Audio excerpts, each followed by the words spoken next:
आसान है। 24 में हम हमारे साथ आपका टकराव होगा, आप आइएगा।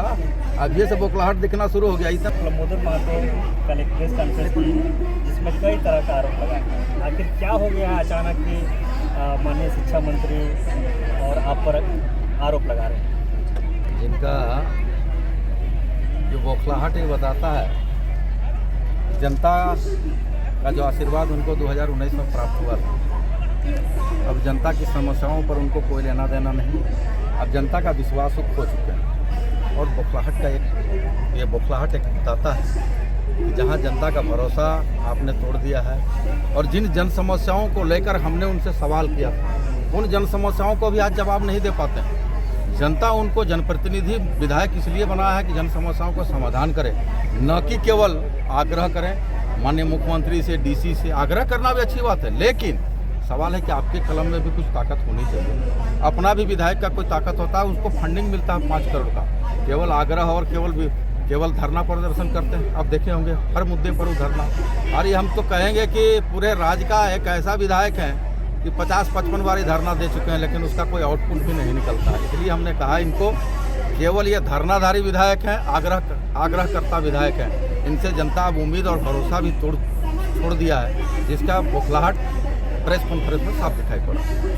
आपके काला चश्मा पहनने से उनको क्या दिक्कत है? भाई तो हम तो पहली बार सुने हैं कि काला चश्मा पहनने से अगर किसी की मजबूरी को वो कहते हैं कि काला चश्मा पहन लेता है। बताइए भाई, अपराध के श्रेणी में आता है क्या काला चश्मा? अपराध के श्रेणी में आता है तो सब लोग को हम लोग उसमें बात करेंगे। सरकार का अंग है, वो विधायक हैं, विधानसभा में नियमन बना दें कि काला चश्मा कोई नहीं पहन सकता है, हम लोग भी नहीं पहने।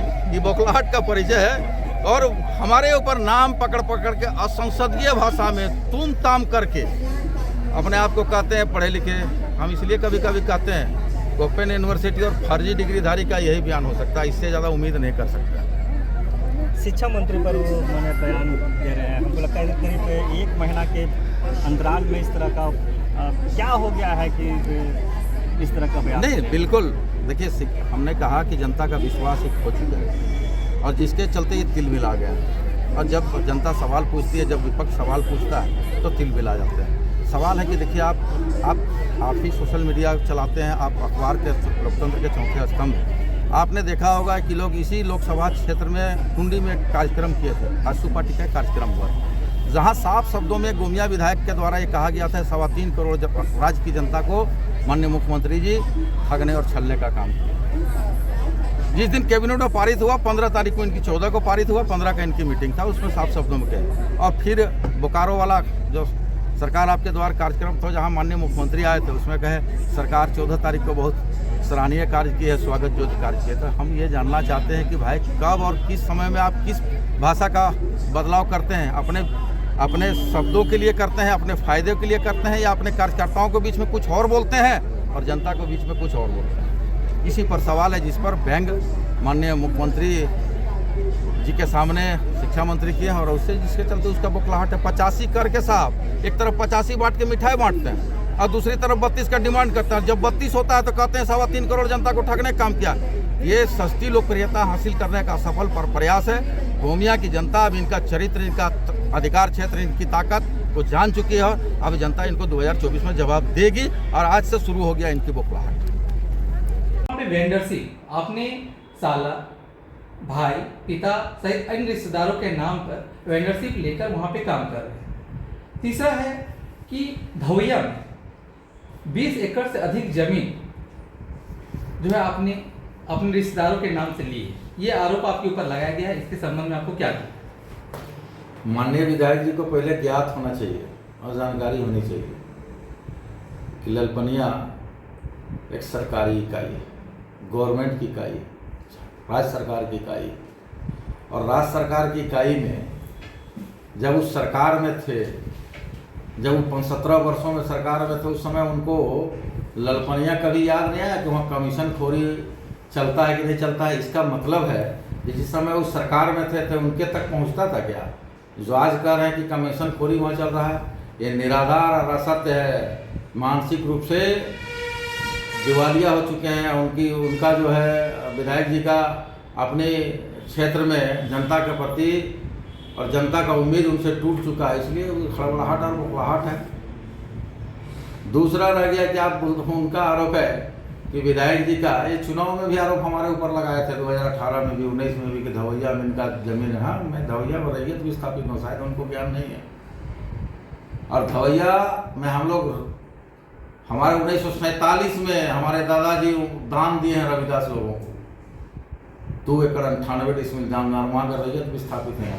उनको शायद पता नहीं, ज्ञान नहीं। लेकिन विधायक जी तो हमारे ऊपर जो आरोप लगा रहे हैं वो आप बताएंगे, जनता जानना चाहती है कि पहाड़ी में कितना एकड़ जमीन लिए, सिंहपुर में कितना एकड़ जमीन लिए, बगियारी में कहाँ से पैसा आया जो उतना जमीन लिए हैं, आपका खैरा चातर में जायसवाल जी का जमीन कहाँ से लिए हैं, आपका लेपो में जमीन कहाँ से लिए, आपके चंद्रपुरा में जमीन कहाँ से लिए, बेलाटाण में जमीन कहाँ से लिए, और आयल में जमीन कहाँ से लिए, चतरोचट्टी में जमीन कहाँ से लिए, महुआ टाण में जमीन कहाँ से लिए। ये जनता जानना चाहती है आखिर कहाँ से उनके पास पैसा आया जो जमीन का उतना बड़ा मालिक और सैकड़ों एकड़ जमीन लेके बैठे हुए और आलिशान घर बनाए हुए। रांची में अलग एक वीडियो रैंक के पदाधिकारी थे ना, इनकी अकुत संपत्ति इतनी कहाँ से आई?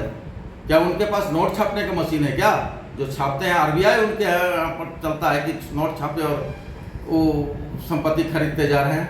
तीसरा बड़ा आरोप जो आपने लगाए हैं कि अब जो उनको दिवालियापन का ही परिचय है, जिस तरह बौखलाहट, जिस तरह प्रेस कॉन्फ्रेंस में हम वीडियो देख रहे हैं, जिस तरह से उनकी बौखलाहट है और खुला चुनौती हमको देते हैं, कहते हैं कि 2024 में हम दिखा देंगे कैसे जीता जाता है। भाई साहब, इस जनता का अदालत में तय होता है। शायद उनको ज्ञान होना चाहिए कि 24 में जनता के हाथों फैसला होता है, जनता निर्णय करेगी। और जनता निर्णय किया भी 18 में। हमारे साथ तो छोड़ दीजिए, हमारी धर्मपत्नी के साथ आप जीत खाए हैं, चुनाव हारे हैं। और हमारे 2019 में, जिस 2019 की आप बात करते हैं, तो 2019 में आप 8,500-9 हज़ार वोटों से आप अब हमारी धर्मपत्नी को हराए हैं। और हमारी गोमिया विधानसभा की जनता इतनी जागृत जनता है कि हमको 14 में 38,000 वोटों से हराया था। और जन अदालत का फैसला विधायक जी कैसे करते हैं? इससे साफ जाहिर है कि मानसिक संतुलन विधायक जी का बिगड़ गया है। आपके ऊपर एक और आरोप है कि कोयला चोरी करने के लिए आप पिटरवार या गोमिया विधानसभा में आए। सही बात कर रहे हैं, कहे कि कोयला चोरी करने के लिए इससे पहले चंद्रप्रकाश चौधरी वहाँ बेच के ख़त्म कर लिए है। आप सचिव के नाते इनका भी हिस्सेदारी गया रामगढ़ में, और यहाँ आकर के कोयला इनको जनता बनाया था, जनता बनाया है सांसद और विधायक। इनको क्या बनाया है जनता? दरोगा एसपी बनाया और डीएसपी बनाया क्या? धवैया में क्यों रेड करने गए थे सांसद महोदय और विधायक महोदय? और रेड किए तो किए, रेड करने के पश्चात आखिर क्या कारण से कोयला चालू रहा? और विधायक ये हैं, सांसद ये हैं, सवाल इनका बनता है कि आप चालू, आपके रहते चालू हुआ। आप तो विधानसभा में भी मामला उठाए, आप तो बालू गाड़ी भी पकड़ते, आप तो बालू गाड़ी के लिए विधानसभा में मामला उठाए। और सवाल रह गया कि कोयला चोरी होता है तो आपके संरक्षण में कोयला चोरी होता है कि चंद्रप्रकाश चौधरी और लंबोदर महतो के संरक्षण में कोयला चोरी होता है? जोगेंद्र महतो कोयला चोरी करने के लिए नहीं, जनता का सेवा करने के लिए आए हैं। और जनता का सेवा 17 सालों से कर रहे हैं, आने वाला समय में भी जनता का सेवा करते रहेंगे। और जिस घमंड के साथ बोलते हैं ना विधायक जी मर्द है, तो मर्द होने में भी उनको संशय है का? इस्तेमाल आजमाई करके देख ले, आजमाइश कर ले। अगर मर्द होने में संशय हो तो चाहे जिस रूप में आजमाइश करना चाहते हैं, जिस रूप में आजमाइश करना चाहते हैं, हम तैयार हैं।